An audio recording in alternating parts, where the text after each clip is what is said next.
everybody. So nice to see you. Welcome to our Google Hangout with the Jellyfish Art Team. This is actually only part of the team.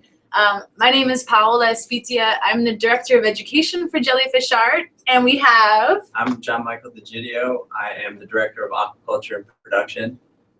So let's get to some of your questions. Again, thank you so much for hanging out with us. I see a couple of you actually already posted some questions ahead of time.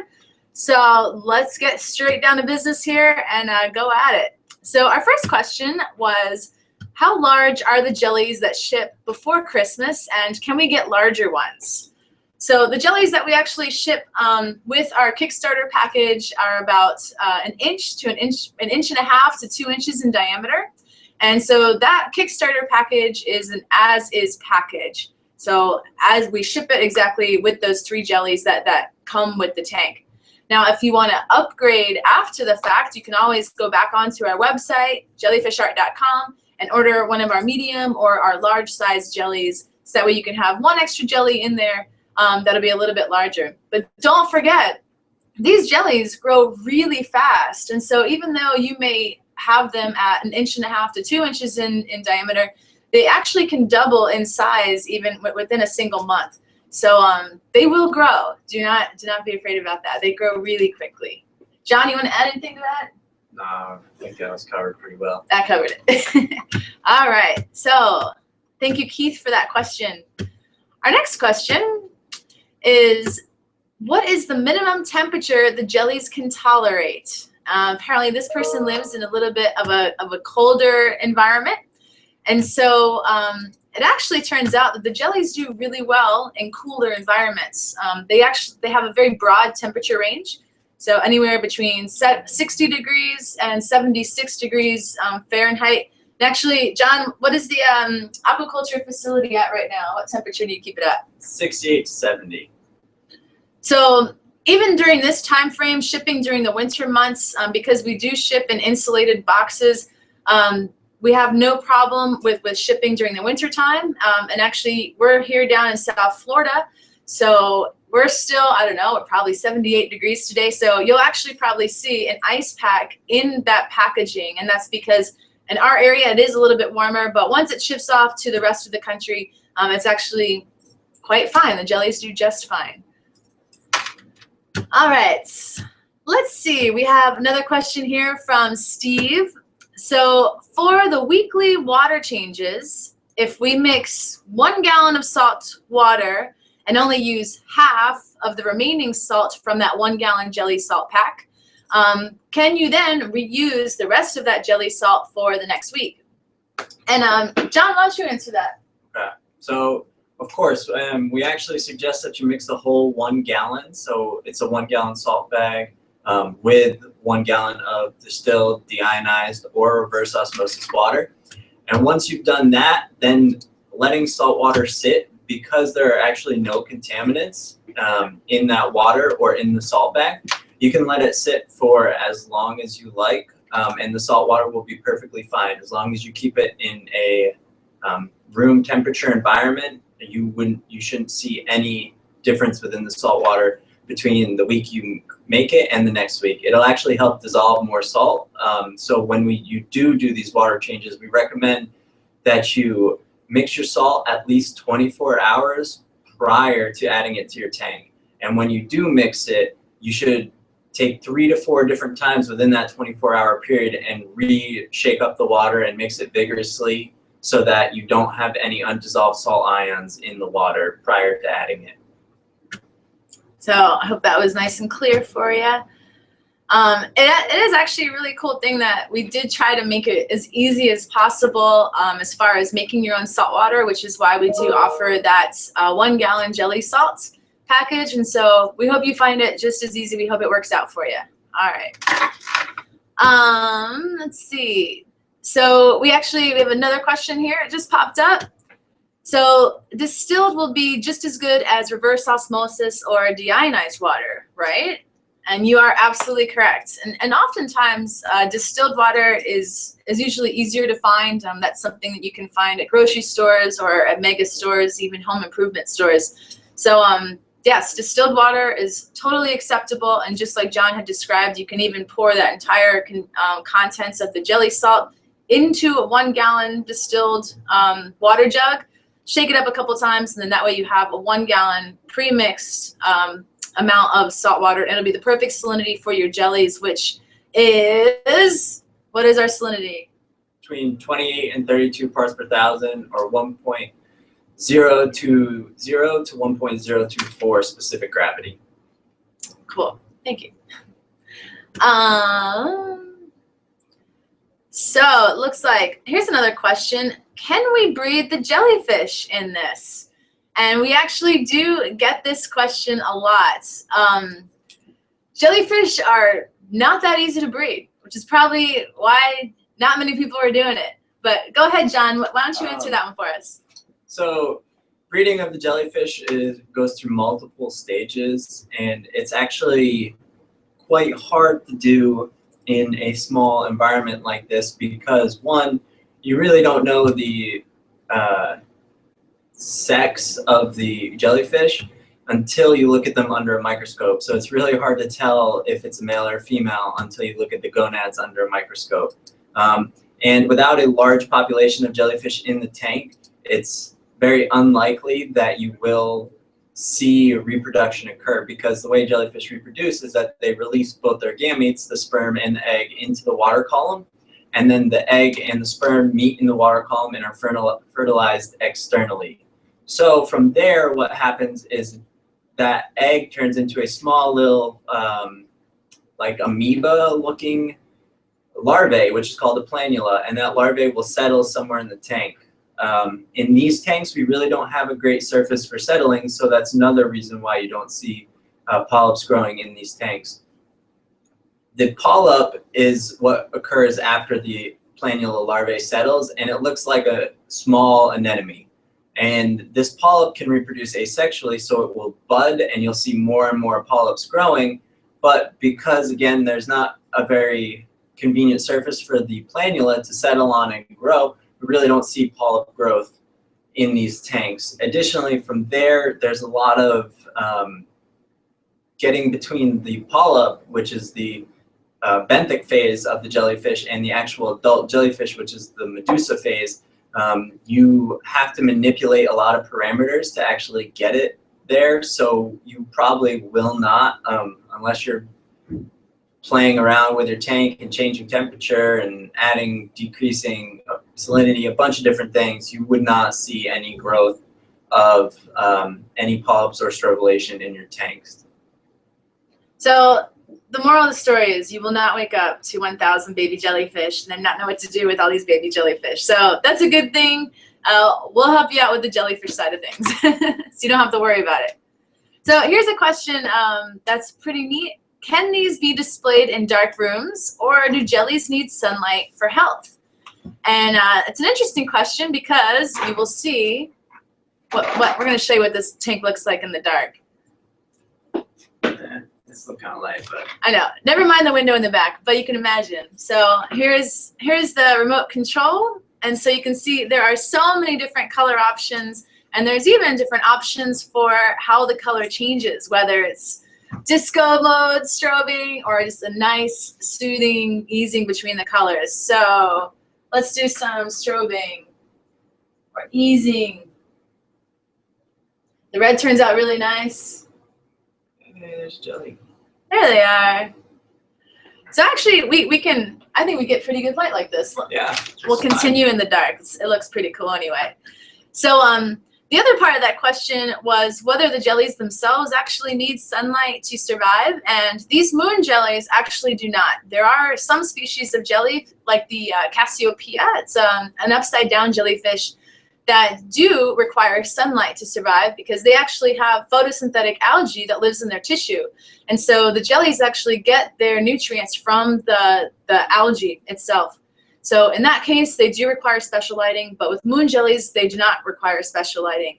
And another note on that is there's not much to jellyfish. And with these moon jellies, one of the things that they do not have, other than no brain and no heart, is they actually have no true eyes. They do have light sensory cells, though, around the margin of their bell, and their bell is that head part, the top part.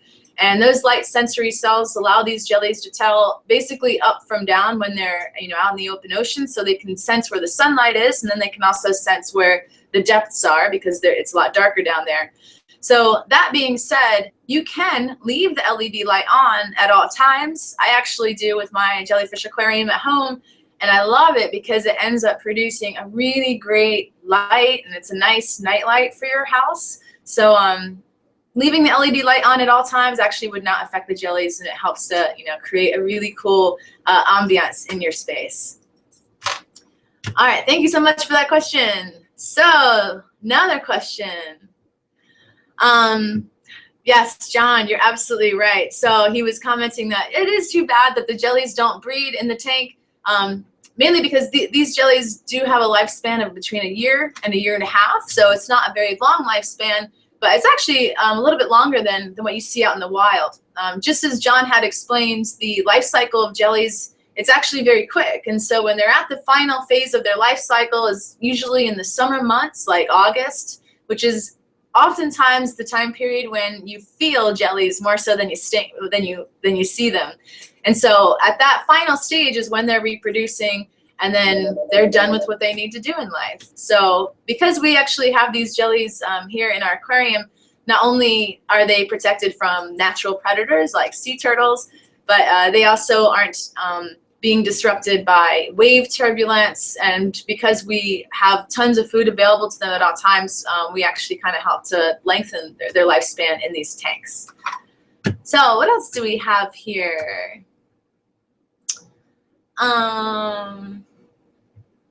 Will there be some kind of support after we get our tanks? Like, this seems quite complicated for a first timer. It may seem really complicated at first, but we promise you this is actually going to be one of the easiest saltwater aquariums that you ever work with. And both John and I and our other colleague, Joe Turner, are always available by phone as well as by email. You can also check out our website. I'm actually going to show you some of the really cool resources that we have on our website. So let's see if I can bring it up. I think it's here. Oh.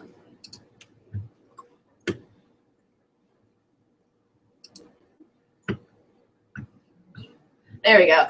Well, actually, I couldn't bring it up at this moment, but on our website, at the very top of the screen, one of the tabs says instructions. And so once you click on that tab and scroll down, you'll see a number of headings. And just click on the heading that says Jellyfish Cylinder Nano. We actually have a number of instructional videos on our website. So we show you how to mix your saltwater, how to set up this aquarium, as well as our other jellyfish aquarium models. We also show you how to acclimate your jellies, how to care for your jellies and do your weekly and monthly water changes, as well as how to feed your jellies. So we cover a lot of different topics through these instructional videos on our website. So between being able to talk live with us, either via phone or on email, our printed user manual that comes with the aquarium, our quick care guide, which is a little bit of a cheat sheet to how to care for your jellies, and our video tutorial. We have a lot of different avenues where you can learn about jellies and how to care for them. So we hope that that all helps everybody. And actually, something that we can do, we can even take a minute to show you actually a little bit of that process with feeding and with water change. So let's go ahead and try that out. What do you want to do? Turn the light on.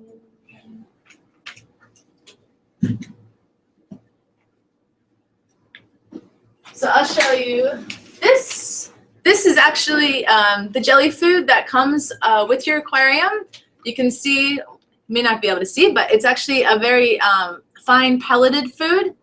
We did a number of tests to try out a number of different varieties of food. And the neat thing that we found was that this particular food combination that we created, not only do those pellets stay in suspension in the water column, which is really important because jellies feed through suspension feeding. They get their food from the water itself. The food also doesn't really pollute the water like a lot of other food sources. So these are just a couple reasons why it's really important that you stick with the food that we provide, this jelly food. Now, John is actually going to show you a little bit about how to actually feed your jellies and what that looks like. All right. So we actually just acclimated these jellies, which is why they are kind of hanging up out at the top. Normally, you will have the jellyfish ranging throughout the whole aquarium, and they will go from bottom to top, top to bottom, wherever they want to go, basically. They just kind of float with the water, and the flow actually comes out from the bottom. So what you'll see is that the jellyfish will sometimes end up upside down, like this, and they'll pulse accordingly down towards the bottom because that's where the flow is coming from. They will change. They'll go switch positions, move around, but during your acclimation, you may actually see the jellyfish either sinking down towards the bottom or floating up towards the top. And this is just due to changes in salinity between the water that we have here at our facility in the aquaculture lab and the water that you have at in your home tank at home. So if you do see this, it's nothing to be alarmed about. It's just a natural phase, and the jellyfish will acclimate over about half an hour to an hour, and then they'll be perfectly fine, and they will float throughout the aquarium. So feeding is actually really easy, and what we suggest you do is every feed bag comes with a little scoop. So you can see, here, you want to show them the little scoop.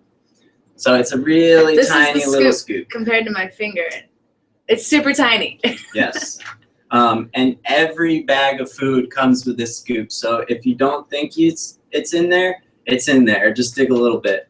And then from there, it's going to be really easy to feed. So we recommend that you keep the food in the refrigerator just because in case any moisture gets in it, keeping it in the refrigerator will not allow any mold to grow. If you leave it out and accidentally get moisture in, then mold can grow, and then you'll have bad food, and you don't want to feed the bad food to the jellyfish, and then you'll have to buy new food. So keeping it in the fridge during feedings just helps reduce that. If you can't keep it in the fridge, just make sure that you never get the scoop wet and put it back in. You can get the scoop wet and leave it outside. That won't matter. It'll dry off between your feeding and your next feeding, but don't put a wet scoop back in the bag. So feeding, we're going to take a half of a full scoop. So see if I can show this. Yeah, we'll see if we can show you. But it's a real there he is. So it's just a really small amount, and we recommend this small amount because you're going to be feeding them twice per day. And depending on the amount of food that you feed, you'll see changes in your water quality parameters. You'll also see changes in the growth of the jellyfish. So if you feed your jellyfish a really lot of food, your water quality will deteriorate, whereas if you feed them the correct amount of food, you'll see growth of the jellyfish and your water quality parameters will remain stable. Feeding, unlike our last model, which we recommend that you mix with water, this model, we ask that you do is just take the half a scoop, and then dump it on the water surface. Once you've dumped it on the water surface, you can use your scoop, you can use your finger, you can use the large pipette that comes with the tank too. And basically what you're going to do is you're just going to mix the surface water. The food is designed so that it will sink over time. It's actually a micro-encapsulated pellet, so it has this tiny air bubble around it, and as it gets saturated, the food will actually sink down towards the bottom, and then the jellyfish will capture it naturally like they do in the wild. So just mix it around, and then once you mix it around, you'll be able to start to see it falling down into the water column. And you can see the jellyfish will actually capture the food in the outside of their bell and the tentacles, and then they'll bring it in towards the center. And you'll see the horseshoes. There's actually, depending on the jellyfish, there's 4, 6, sometimes even 8 horseshoes that surround the center of the jellyfish. And these horseshoe shapes are actually the stomach and the reproductive organs. So you will see a brown accumulation of food in those organs, and you know that your jellyfish are eating. At the end of the day, we also recommend, so the pipette comes with the tank, And what's a really easy way to give your jellyfish an additional feeding at the end of the day is if you see any food settled on the bottom or at the end of the day, you can just easily, gently stick your pipette in there, suck up some water, and then squirt the bottom of the tank. And this will actually just resuspend that food. And food that's been resuspended within about 24 hours of it being added to the tank is perfectly fine for the jellyfish. If you go a whole week without resuspending your food, you really don't want to resuspend it for the jellyfish to eat. You can resuspend it when you do your water change, but you don't want to do it just so that the jellyfish can eat. And you'll see the jellyfish, as they pulse around, they just pick up the food and then they'll eat naturally. And that's exactly what we want. We don't want to force them to feed. We want them to feed naturally like they would in the wild. Thank you for that. And so actually continuing a little bit on with the water change topic as well. So we described how you can pre-mix your salt water using that distilled water in a 1-gallon jug. But the question then is, will that jug of water still be okay to use the following week? And it turns out that it will. You can actually even pre-mix 5 gallons of salt water in a 5-gallon bucket. We have jelly salt 5 gallons. So when you mix that amount of salt with 5 gallons of distilled reverse osmosis or deionized water in a 5-gallon bucket, you get that ideal salinity for the jellies. And it's actually not a bad idea to go ahead and pre-mix 5 gallons of salt water at a time. So that way it sits in the corner, just put a lid on it to prevent evaporation. And that salt water will be totally fine. You know, just keep it out, keep it indoors. That way you have it at room temperature. So whenever you need to do a water change, you already have your salt water ready to go. So why don't we go ahead and do you want to show us a little bit about how we do a water change? Sure. If not, I can do something else. All right, so water changes on the tank. This is the newest, I guess, advancement with the tank, is that you don't even have to take your jellyfish out of the tank anymore. One, we've done a lot of testing with the jellyfish and with the removal of water, and a lot of people think that jellyfish are very sensitive to basically anything, and that's not true. So jellyfish are really hardy, and that's why they've been around for 500 million plus years. So the jellyfish are really hardy. If you accidentally touch them with a cup, if you accidentally touch them with the pipette, it's not going to harm them. Don't try and suck them up with the pipette, but if you accidentally bump into them or bump into them while you're cleaning, that's not going to harm them. Actually, we have on our website acrylic safe brushes that you can use to clean the tank. And these are flexible, so you can bend it. You can get down on the bottom of the tank and swish it around, or you can keep it straight and clean the walls of the tank. These work well. An algae cleaner magnet works well, and we're also working on getting another foam brush that will be a supplement to both of these that you can use. But cleaning of the tank's really easy. Your jellyfish, just try not to avoid them, or try to avoid them. So you can stick it in, and you can just rub it around the edges. If you accidentally bump into a jellyfish, it's not going to harm them. Be gentle, go slow about your cleaning, but as you can see, the jellyfish just kind of moves out of the way. There he goes. Yep. And then if you want to change the angle of it, you can change the angle, and then dip it down into the tank, and then you can clean the bottom of the tank. And cleaning the bottom of the tank is just as easy as cleaning the sides. And again, if you accidentally bump your jelly, it's not going to harm them. We recommend that you go slow while cleaning it, so you're not aggressively bumping into them. But if you accidentally, while you're carefully cleaning it, bump into it, it's not going to harm the jellyfish.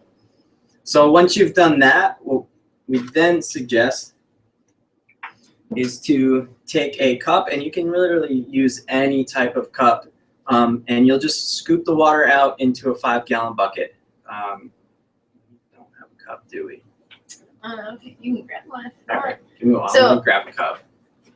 So for our weekly water changes, we recommend that you do this little brief cleaning of the acrylic like John just showed, And then we also recommend removing a half a gallon of water from the aquarium. For our monthly water changes, we recommend doing the same, just wiping down the walls of the tank. And then you would be removing 50% of the water. So in this aquarium, you remove 1 gallon of water 1 time a month. You also will be removing the foam filtration pad, which is in the back of the aquarium. We'll show you that in a second. And then you replace the ChemiPure Blue packet, which we'll talk about too in a second. All right, so a coffee cup works, a solo cup works, a plastic container works. As long as it fits in here, you'll be able to remove water and not harm your jellyfish. So what we do is we just stick it in, and we keep the opening away from the jellyfish because we don't want to pick them up in the cup. So they generally will hang out in the kind of bunch together most of the time. So you'll see one in one area, and they'll all kind of be over there. So what we just do is try and keep the mouth away from that, and then you can remove as much water as you need to for that individual water change, whether it's 50% or the 25%. And once you've removed your water, for your 25% water change, what you'll do, and the 25% water change, the water level that you will remove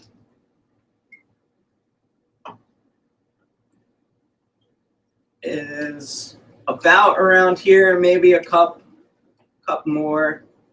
This is about 25% of the water, so it should be maybe 1 cup more here. You should just be about 1 inch below the black line here, and that's 25% of the water. And you'll notice that when you do your water change, the flow in the tank actually stops. This is okay if your jellyfish sink down to the bottom. That's not a problem at all. Their jellyfish will be perfectly fine if they rest for a little bit. It's not going to harm them at all. And so then what we do is in the 25% water change, you'll just add your new water back in. And then at the end of it, you'll add in a half cap full of our Jelly Bio Maintain. Or if you still have remainder of your Jelly Bio starter that you'll receive with the tank, you can add a half cap full of that in if you want. During the monthly water change, what we recommend you do is there's actually, so if I turn the tank,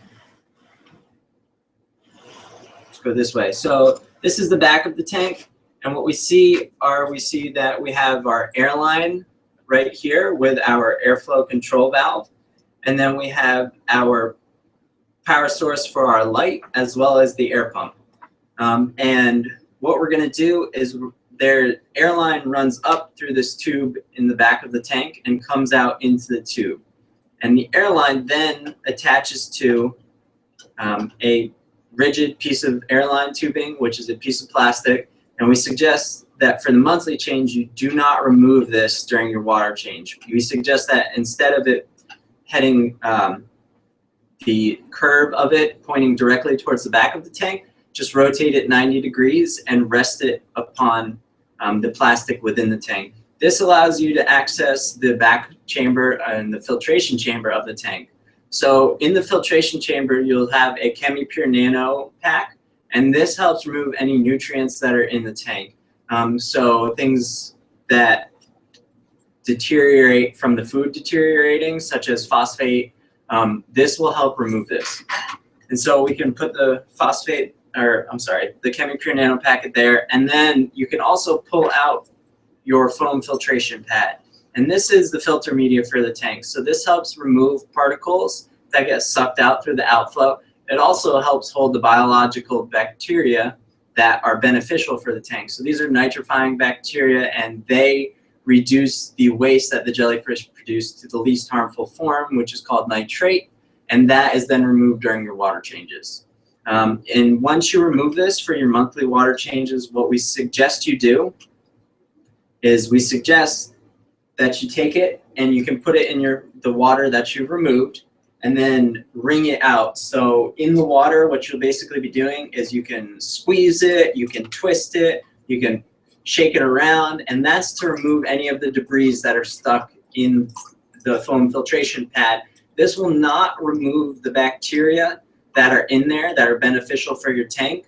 And since you're adding some more with adding the half cap full after the water change with our Jelly Bio Maintain, or if you have the Jelly Bio Starter remaining after your original purchase of the tank, you can add that as well. And so I'll do that, and that just, you'll see, it'll help remove any particles that are built up in there, which allows it to capture more during until the next time. And it also helps reduce any particles from coming out and into the front of the tank. So once you've done that, really simple, we're just going to place it back into the back portion of the tank, slide it down. We can then, if it's our monthly water change, we can replace our ChemiPure Nano packet with a new one. This one's not, we just placed it in here actually, so we're just going to put it back in. And then we can reconnect, so we have our airline tubing and we have our rigid airline tubing, and we're just going to simply reconnect these and slide it back down. We can pull the remainder of the airline out, and then we will add our water back in. All right. During this part, it's important that adding the water back in, we don't want to add it directly to the front compartment of the tank. This can introduce air bubbles, and the jellyfish don't like air bubbles because if they get trapped underneath the bell and inside the stomachs, they'll actually, the only way out for the air bubble is to move up through the bell of the jellyfish and create a hole. So we want to avoid as many air bubbles as possible. So the best way to do this is to take the old water and then get your new water. And then once you've done that, you'll be able to, you can cup it back in. If you have mixture water in a 1 gallon container, you can easily add the water into the tank to the water level line with your 1 gallon container. You'll simply just turn it in and empty the water into the back compartment through and dump it through the filtration pad so that the water flow enters the tank in a gentle manner. And once you've done this, that's all that there is to your weekly and monthly water changes. So it's really simple, really quick. And if you have your gallon of water, it's even easier after this. You just add it right in. And then the important part afterwards is to keep an eye on the water level line. So you need to make sure that the water level lies within the indicator mark on the inside of the tank. And it's pretty easy to see, but maybe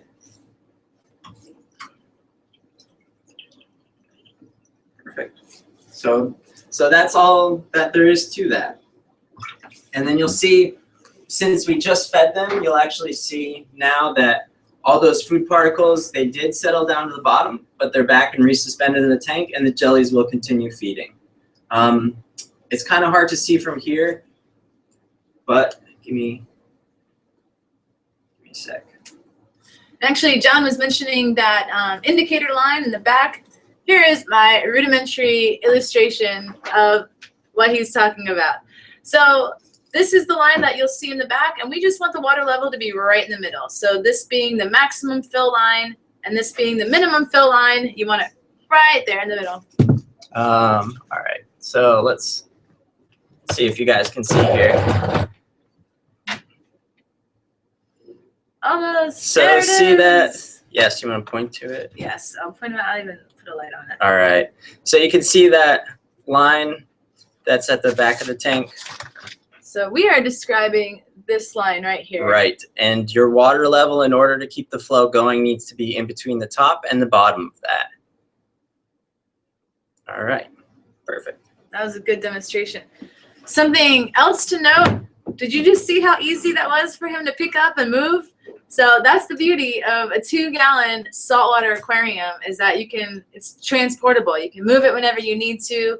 So that makes it a big difference from any kind of larger saltwater aquarium.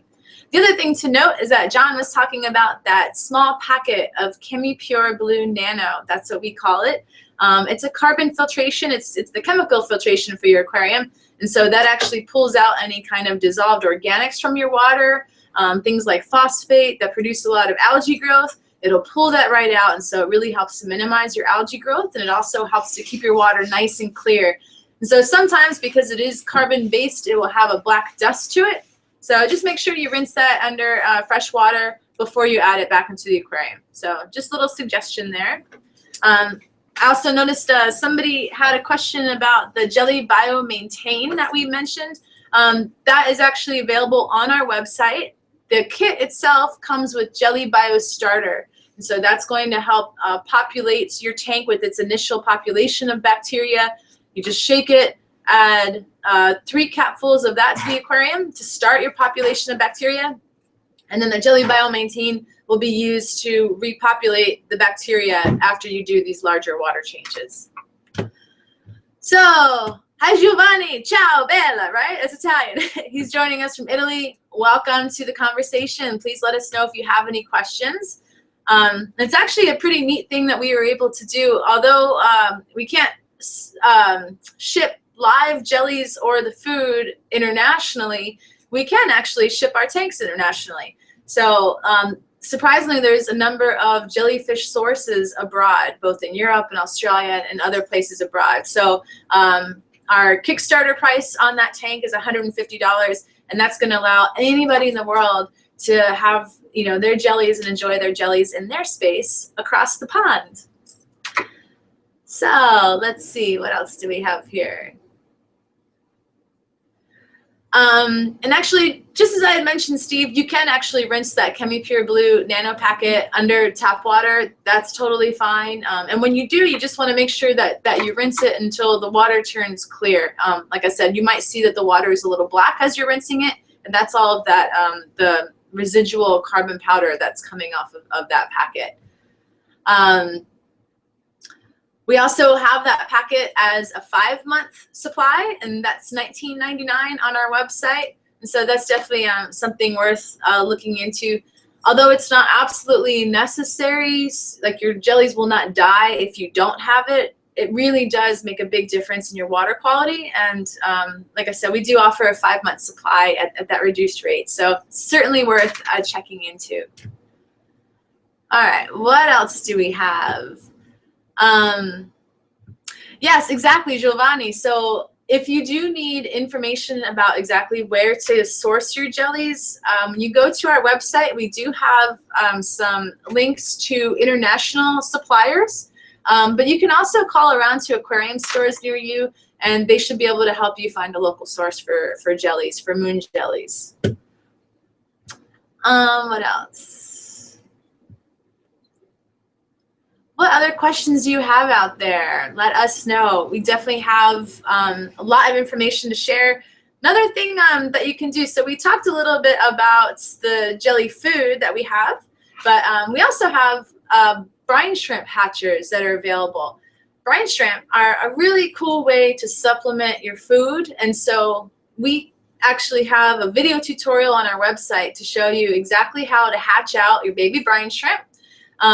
The hatcher itself that we sell on our website comes with the brine shrimp eggs, and it comes with air pump, airline tubing, and everything you need to basically be able to hatch out your baby brine shrimp. The neat thing about it is that when you do hatch out your brine shrimp, it only takes about 24 hours, 24 to 36 hours for your brine shrimp to totally hatch out. And because they still have their yolk sac within the first like 24 to 48 hours, they are super nutritious and a really great supplemental diet for your jellies. That's actually what we feed our jellies.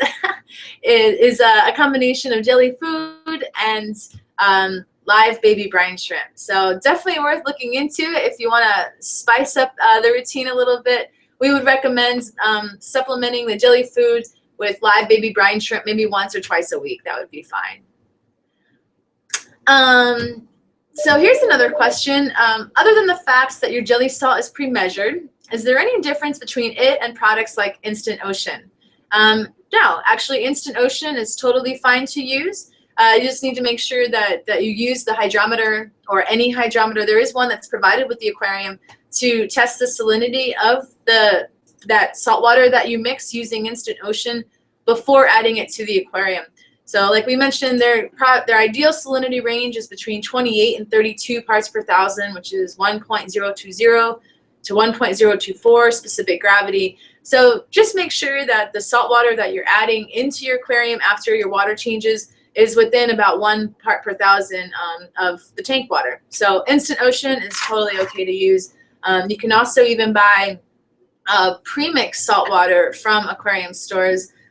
Again, just make sure you test the salinity, because sometimes that salt water can be mixed a little bit higher than what we recommend. So you may have to add distilled or deionized or reverse osmosis fresh water to bring that salinity down a little bit. So just make sure you test it. On another note, we have had customers who have gone to aquarium stores and they buy premixed water and they see something like their jellies shrinking within a 24-hour period, and that of course is not at all normal. A lot of times what we see is that the stores will not renew their or replace their filters. And it's not all stores. A lot of stores are great and they keep on top of it, but some stores it's just if you don't replace your RO filters every 2 months or so, they become they don't work anymore, and then it's like adding tap water into the aquarium, which is really bad. So if you do go to a store, buy pre-mixed water, and you see that your jellyfish shrink rapidly within 24 to 48 hours, it's likely that their filters are bad, and that one, you could tell them to replace their filters, which they need to do, and two, if you just go to the store and buy distilled water in the grocery store, it comes in gallons, comes in 2 gallons. You can even get it in like a 5-gallon jug. That will, and then do a water change on your tank. That will resolve the issue, and then your jellyfish will go back to normal. They'll grow. It may take about a week to 2 weeks to get them back to normal size, but they will get back to normal size. It's just a matter of removing that tap water, which has chlorine, fluoride, other things in it, and getting clean water in the tank. And actually also along the lines of the maintenance, a lot of people have asked about a quarterly maintenance package. And so as I mentioned, as we start to mention the items that you need for your maintenance, for instance, the Jelly Bio Maintain, the ChemiPure Blue, and even the food that we provide, lasts 6 months, depending on how much you end up feeding out. But we actually are coming up with a quarterly maintenance package. So that will include enough Jelly Bio Maintain, enough ChemiPure Blue, and enough of that jelly food to last you during those periods. And so we're working on it. I think it's going to be like around $50, give or take. And so that'll certainly be something to look out for. We'll definitely put an announcement on our Kickstarter update page, and we'll also put that out on Facebook. So look for that. That will be something that will be available directly on our website. Let's see. All right, so somebody was asking to kind of get an idea about the size at which the jellies come as compared to the size here. What would you say, John? You want to turn those lights off? Let's see again. Yeah. So how big are these compared to what comes? So these are just a little bit bigger. Yeah, I would say this size of jelly that we have here, we just turn those lights off so you can see a little bit better. These guys are about 2 1/4 inches in diameter, and the ones you'll get will be about 1.5 inches in diameter. So what you'll see is that within about 2 to 3 weeks, if you're feeding appropriately, your jellies will probably grow to about 2 inches. Within a month and a half, they'll probably reach 2.5 inches. So these guys are just a little bit bigger than what you'll receive, and you'll have them, they will grow to this size within about a month and a half. Yeah, super quick. Like we were saying, they have a really, although their lifespan may only be a year to a year and a half, that means that they grow really quickly. And so like we mentioned, they'll double in size within a month. And in an aquarium this size, this one's like, 2 gallons, these jellies will grow to be about 4 inches, 5 inches in diameter. In one of our other models, it's a 5-gallon desktop aquarium. The jellies in there will grow upwards to 6, 7, even 8 inches in diameter. I know my jellies at home, I have one of the 5-gallon aquariums at home. I have jellies that are about 7 inches in diameter, so they are doing great. And they're about 9 months old at this time. So that being said, depending on how much or how little you feed the jellies will determine their growth rate. And jellies, they're really amazing critters. One of the reasons why they have lived for over 500 million years is because they have such an incredible ability to adapt to changing environments. And so although we do recommend that you feed them twice a day, you can actually go 3 days if you're going away on holiday for a long weekend. Your jellies will actually be okay without being fed during that time frame. And you know, when jellies do not have enough food in their environments, they have the ability to shrink, and so that way they are the size that will allow them to survive and be healthy under limited food supply. So if you do see your jellies start to shrink a little bit, it may be an indication that you need to add just a little bit more food, or you can also start to supplement your jelly food with that live baby brine shrimp. And they'll bounce right back, and they'll get to start growing really quickly again. And also on that note, jellies have this amazing ability to regenerate. And so if anything were to happen to your jellies, if maybe you did suck them up a little bit when you were using your feeding pipette, and a hole developed or a tentacle went missing, jellies will actually grow that piece back and will heal over. So I, for instance, had an instance where one of my jellies had a bubble. So I wasn't watching when I was adding the water back into my aquarium, and I got a bubble under the bell of the jellyfish. And so unfortunately, if that bubble gets embedded in the tissue of the jelly, the only way out is through the top, and in which case it basically drills a hole through the jellyfish. Not a good scenario for jellyfish at all. Jellyfish and bubbles do not mix. However, within a week, my jellyfish healed over to the point where I could not distinguish it from the other jellies in the tank. So they have this really neat knack to completely regenerate and grow over. So jellies are so amazing for a billion reasons, and that's just a couple right there. So somebody asked a question here. Can you add other things to the tank, like living rock or anemones, for example? And John, why don't you go ahead and tell us why you cannot do that? All right, so adding other things to the tank, in that specific instance for anemones or live rock, one, live rock, if you add it to the tank, has the possibility of scratching and scraping the outside of the jellyfish.